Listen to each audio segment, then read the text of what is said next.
அதாவது என்ன அப்படின்னா, நிலாவை காட்டி சோறு ஊட்டுற மாதிரி தான். நிலாவுக்கு நீங்கள் போக முடியுமா? முடியாது. ஆனால் அதை காட்டுவாங்க, சாப்பிட்டு கூப்பிட்டு போகிறேன்னு சொல்லி.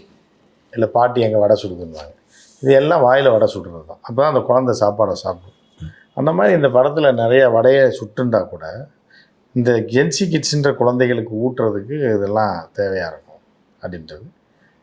சில நேரத்தில் வந்து பார்த்திங்கன்னா இந்த தமிழர்னு சொல்லி லேப் வச்சுருக்காங்க சில பேர். ஆளை பார்த்தோன்னு டெஸ்ட் பண்ணி லேப் சொல்லாய் தெலுங்கவன் தமிழன் அப்படின்னு ஒரு கும்பல் இருக்குது, திட்டு கும்பல். அந்த திட்டு கும்பலில் அந்த தலைவன் கொள்ளைக்கார தலைவன் அந்த கும்பலை எரிச்சலை ஏற்படுத்துறதுக்காக இந்தி போராட்டத்தில் தெலுங்குக்காரன், கன்னடத்துக்காரன், மலையாளத்துக்காரன்லாம் கலந்துக்கிட்டதா அந்த அம்மா தன்னுடைய மொழிப்பற்ற காமிச்சிருக்காரு.